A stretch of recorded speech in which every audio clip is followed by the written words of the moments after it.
¿Cómo están? Bienvenidos a nuevamente esta coproducción de la Universidad Católica de Santa Fe y la Arquidiócesis de Santa Fe de la Veracruz. Esta semana vamos a hablar de los trastornos alimentarios y también de los estereotipos que circulan a través de las redes sociales en torno a la alimentación saludable. Para hablar de este tema invitamos a dos especialistas docentes de la Facultad de Ciencias de la Salud. Por un lado a la licenciada Julieta Beck, nutricionista, y por el otro a la licenciada Clara Kers, psicóloga. Ambas integran una cátedra dentro de la carrera de licenciatura en nutrición y a ellas les preguntamos de qué modo impactan los nuevos estereotipos y también qué pasa con esta forma de comunicar la información nutricional en las redes sociales. Presentados los temas, vamos a las notas.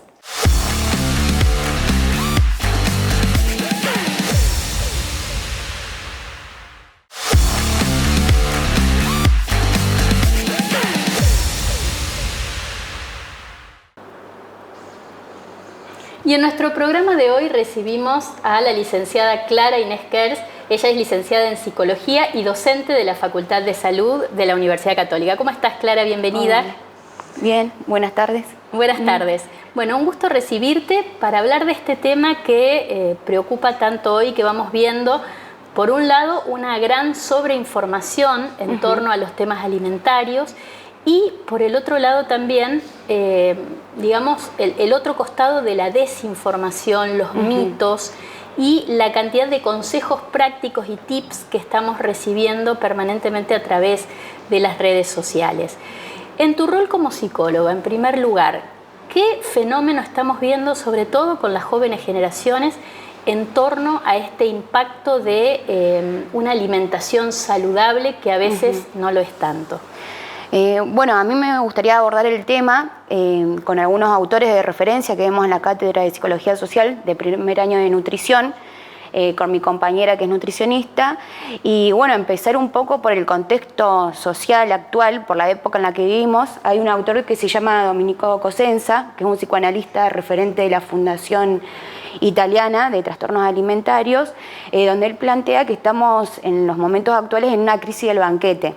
Él en su libro El inconsciente y la comida habla un poco de esto, de que estamos en una época de la fast food, de comer sin tiempo, sin un encuentro con el otro, cuando bueno, el alimento va más allá de satisfacer una necesidad básica, ¿sí? Es el objeto primordial que busca el instinto de autoconservación ya desde el nacimiento, los primeros años de vida, que se necesita un otro para poder satisfacerse. Entonces va más allá de poder satisfacer una necesidad básica. Hay otros autores como Spitz que habla que sin el afecto, sin la relación afectiva con ese otro, el cachorro humano se lo menciona, se muere. Esto es lo que se llama el hospitalismo.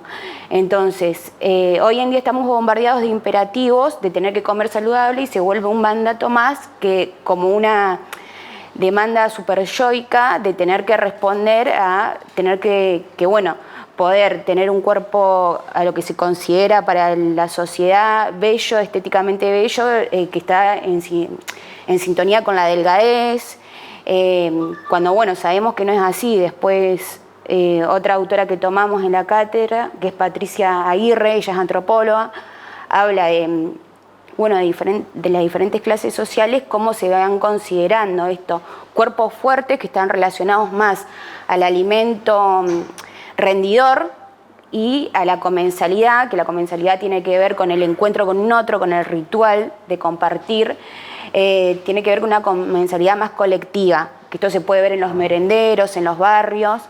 Después están los cuerpos lindos, más de la clase social media, que está relacionado a un alimento rico y a una comensalidad familiar. Y después tenemos bueno, los cuerpos estos fitness delgados, relacionados con una alimentación light y una comensalidad individual, en solitario. Que bueno, eso es mucho lo que ocurre actualmente, ¿no? Este imperativo de de tener que cuidarse como algo más a rendir exitosamente, y eso también produce desgaste, cansancio, y bueno, obviamente que el acceso, la accesibilidad a los alimentos tiene que ver con diferentes determinantes como son lo social, lo económico, lo político, lo cultural. Justamente en este libro Patricia Aguirre habla de la construcción social del gusto, ¿no? Y la accesibilidad al mismo en las culturas. Sí, Clara, justamente te iba a preguntar sobre el tema de los estereotipos y cómo impactan en estos trastornos alimentarios, ¿no? Porque vamos viendo, por un lado, estos cuerpos estereotipados, y por el otro también muchos problemas de salud psicológicos también relacionados con esta necesidad de alcanzar un estereotipo al que no todos los cuerpos pueden lograrlo, ¿no? Sí, bueno, este mismo autor que mencionaba al principio habla de patologías de la comensalidad o los llamados trastornos de la conducta alimentaria, que tienen que ver con la anorexia, la bulimia y la obesidad. En términos generales, yo no soy especialista en el tema, pero en términos generales lo que tiene que ver es la relación con este objeto, con el alimento, en cada una de estas patologías, que también se enmarcan dentro de una estructura clínica. No es lo mismo una anorexia en la histeria, en la psicosis, o una anorexia mental, por ejemplo, que bueno, también se habla de la epidemia en las adolescencias actuales, más que nada predomina la anorexia mental, que incluso puede estar comprometido y correr cierto riesgo de manera orgánica, que requiere una intervención hospitalaria, una internación, así que se ve afectado. Y bueno, hay que tener en cuenta ciertas cuestiones como, por ejemplo, indicadores como, no sé, una rigidez en qué comer, cuándo comerlo, esto que se llama también el check-in, que todo el tiempo se están pesando a ver, para llegar a determinado número, o la imagen corporal que se tiene, que es una representación subjetiva que a veces no puede coincidir con la real. O sea, una cosa es la realidad psíquica y otra la material, y bueno, ciertas distorsiones ahí. Sí. Sí, te preguntaba, por un lado está todo este consumo de la alimentación saludable, pero por otro lado tenemos digamos, un impacto del mercado sobre la cantidad de productos que nos ofrecen permanentemente en relación con la alimentación. Hay, digamos, un gran mercado de productos ultraprocesados que están también a disposición de las personas y que, bueno, que generan un impacto fuerte también en el deseo de las personas a la hora de elegir qué comer, ¿no? Sí, hay mayor variedad y mayor oferta, pero no significa que todos y todas puedan acceder de la misma manera o a los mismos productos.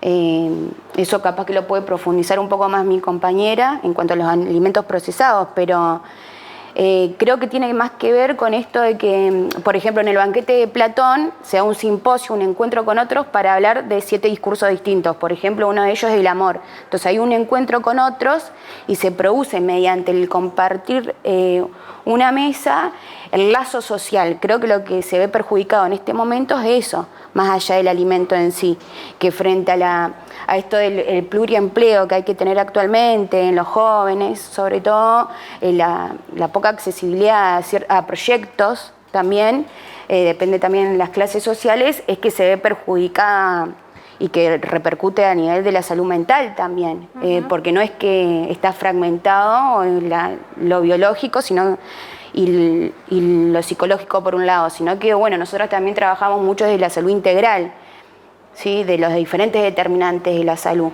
Incluso también se puede hablar desde una perspectiva de género, de los mandatos imperativos también más relacionados a la mujer, al cuerpo. Bien. Clara, ya para terminar, del diálogo con los alumnos, esta experiencia que ustedes tienen de formar futuros nutricionistas, ¿cuáles son esas preguntas, digamos, claves que van surgiendo de los propios alumnos y que les permiten a ustedes ir construyendo este trabajo de formación? Y bueno, ha salido bastante la cuestión en primer año, que recién están empezando, algunos incluso están probando a ver si les gusta o no esta trayectoria vocacional. Sale mucho esta cuestión de la ansiedad, de la salud mental, de los atracones, de la nutrición relacionada justamente con la psicología. Y bueno, nosotros apuntamos siempre a una mirada más integral de la salud y a trabajar con otros y otras de diferentes disciplinas y en diferentes contextos, que no quede reducido al ámbito asistencial de consultorio. Clara, bueno, muchísimas gracias por compartir la experiencia y seguramente en otra oportunidad seguiremos charlando porque este es un tema que hoy realmente lo tenemos todos los días en las redes, en las pantallas y en la vida cotidiana como un desafío, que es el tema de la alimentación y de una alimentación integrada a la vida de las personas. Así que gracias por venir. Gracias a ustedes.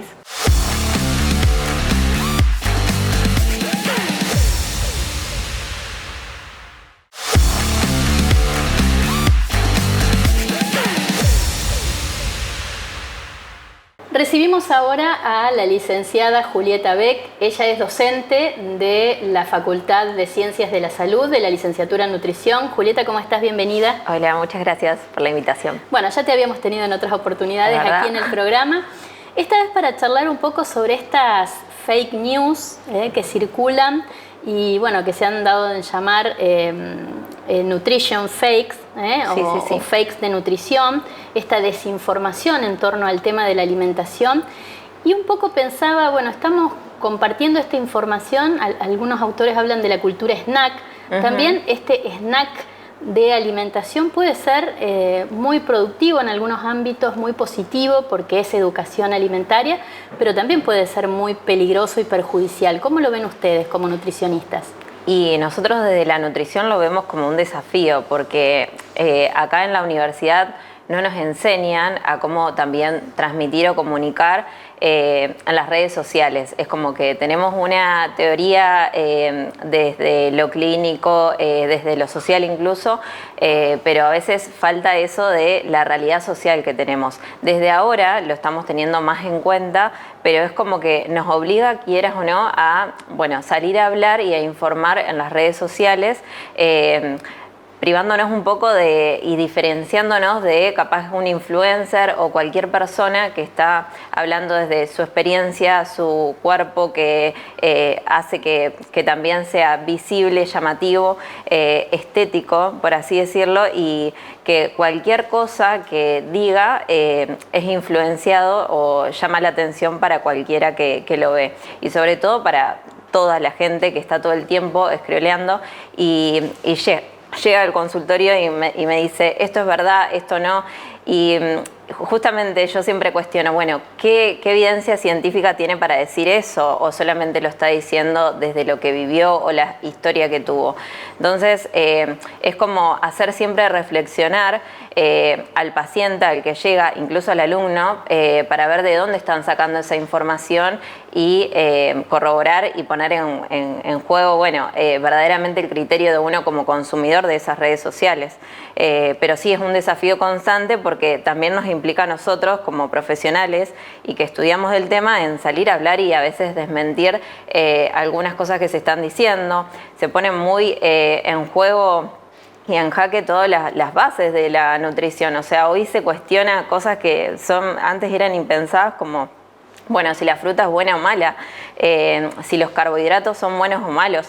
Y justamente esas cosas desinforman porque, no se cuestiona si verdaderamente capaz que, un ultraprocesado es bueno o malo. Ahí tendríamos que ir, en vez de la alimentación más real que tenemos y natural. Entonces esas cosas son las que a veces tenemos que salir a hablar, decir justamente que la gente se cuestione y verdaderamente tenga esa mirada crítica en lo que está viendo, consumiendo, scrolleando, viendo en videos, en TikTok, en Instagram, en cualquier red social en donde hoy todos, cualquier persona habla de alimentación, de nutrición, hasta los entrenadores, cualquier persona. Y ahí nos da también más trabajo a nosotros, no solamente desde las redes sociales, sino desde el consultorio, en justamente informar. Hoy no solamente son las redes sociales, sino también es la inteligencia artificial, donde pone en juego también nuestra carrera y decir, bueno, por qué somos importantes e imprescindibles para acompañar el proceso de una persona en lo que es este vínculo con la comida. Así que es desafiante, pero a la vez es lindo porque es nuestro trabajo, así que lo hacemos con gusto, o por lo menos a los que nos gusta lo que hacemos, así que se vive así, pero bueno. Julieta, te quería consultar, con respecto a los mitos que circulan, ¿cuáles te parece que son los más perjudiciales o que más afectan la información nutricional de las personas? Y yo creo que los mitos que son tan tajantes que te dan como una solución mágica, como por ejemplo dietas puntuales como, no sé, la cetogénica, ayunos intermitentes, cosas tan restrictivas, por así decirlo, que la gente piensa que con eso va a encontrar la solución que está buscando o llegar al cuerpo que quiere. Y justamente esas cosas que son tan individuales, porque cada persona tiene, como decía Clary, un contexto donde se vinculó con la comida, donde recibió cierta información que se tiene que poner en juego cómo está llegando esa dieta, que les puede traer un montón de problemas a nivel psicológico con ese vínculo que generó. Entonces, me parece que esas metodologías que hoy se están dando, que obviamente a quien las ofrece les da un montón de capaz de accesibilidad en cuanto a lo económico, de servicios, pero a las personas les puede traer un problema psicológico mucho más grande con ese vínculo con la comida.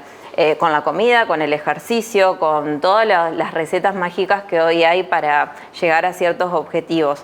Está bien en algún punto plantearse, creo que metas u objetivos. Yo trabajo un montón con deportistas, con gente que quiere llegar a ciertos objetivos en concreto, pero yo siempre lo trabajo como que sea funcional y que sea tomado como un proceso, no como un producto nomás, que la gente se pueda también en eso conocer y poner en juego, bueno, algo que es totalmente fluctuable y no lineal y comparable con otros, porque a veces con las redes sociales pasa eso, que estamos todo el tiempo comparándonos con otras personas, y eso a veces hasta limita a uno de, bueno, accionar. Me la paso viendo la vida de otros o las soluciones mágicas y tampoco hago nada por querer cambiar y hacer lo que puedo con mi vida y con mi realidad.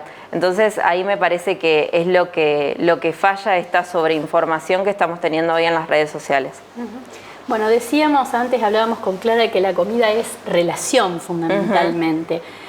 ¿Los tratamientos a los que hoy se apuntan son meramente individualistas o piensan en esta relación? ¿Piensan la alimentación de una persona en contexto, en su entorno? Para mí es clave que la alimentación se tome desde un lado integral, teniendo en cuenta que es un acto social, y eso lo trabajamos mucho en la cátedra, que se tenga en cuenta que si vos querés tener capaz que un objetivo de cambio, de conocerte en cuanto a lo individual, que me parece súper válido, siempre se tenga en cuenta que vas a tener momentos sociales que está bien y que no tenés que tenerlos con culpa, porque a veces se trabaja mucho con eso, con el miedo a, bueno, si me voy del plan. No, es algo natural que vos tenés que comer lo que, no llevarte la vianda. Yo nunca en el consultorio ni a un alumno le enseñaría que tiene que tomar esa restricción de, bueno, decirle a un paciente que, no sé, si tenés un cumpleaños, llévate una vianda o a cualquier lado, porque es como ir contra lo natural que nos ofrece la alimentación y que también es placentero, esto de compartir con otros. Me parece clave y que también escapa a la realidad, ser realistas y que después el 80% de última de tu alimentación sea saludable y a conciencia. Incluso en ese momento en donde estamos compartiendo con otros, que no sea el centro de la comida, sino más bien el compartir con otros. Me parece que eso también genera otro vínculo, otro estar con otros y que a veces, bueno, hay un montón de comida y no es la última vez que vas a comer tampoco una hamburguesa, un snack, cualquier cosa que escape a lo saludable, por así decirlo. Me parece que saludable también es eso, el que uno pueda compartir una comida fuera de lo saludable en líneas generales de estas bases, pero que también le mantiene a uno el equilibrio de llevar una alimentación que sea sostenible y que no sea traumática, porque no es lo que queremos y justamente lleva a que haya problemas más psicológicos después con este vínculo con la comida y bueno, no es lo que queremos. Por eso tenemos que cuidarnos también mucho con lo que decimos desde este lado, como lo preguntamos. Y a veces yo me fijo mucho en este miedo que a veces hay por el número en la balanza, por el comer harinas. Viene gente con, bueno, yo no consumo harinas, nada de azúcar, y se limitan en un montón de cosas, vienen con un montón de ya cuestiones que vos decís, bueno, pero ¿de dónde viene todo eso? O a veces vienen con un porcentaje de grasa que yo que hago mucho lo que es antropometría, composición, estudio esta composición corporal de las personas, vienen ya con un porcentaje las mujeres bajo de grasa y a veces quieren bajar más y eso no es algo saludable o sostenible. Entonces, esa definición que hoy también nos plantean mucho las redes sociales, ahí se tiene que educar y bueno, ver de dónde viene, porque nosotras necesitamos grasa, necesitamos esa grasa en el cuerpo justamente por todo lo hormonal para que podamos tener ciclos menstruales saludables. Entonces es súper necesario y tenemos que educar desde ese lado porque la gente si no solamente se queda con bueno, quiero llegar al verano y tener este abdomen marcado y demás. Y son cosas que muchas veces escapan a lo que es lo saludable que uno apunta, o por lo menos desde este lado. Entonces, bueno, siempre hay que ir viendo con qué viene el paciente y por eso es tan individual. Es tan individual y, bueno, se trabaja con esas cosas. Julieta, bueno, muchísimas gracias por venir y ojalá podamos seguir desde este lugar también informando con información buena, inteligente y atenta a la realidad de los seres humanos, que muchas veces nos alejamos de esta información nutricional positiva que tiene que ver con lo que somos también como personas. Sí. Así que bueno, gracias por venir. Bueno, gracias, encantada.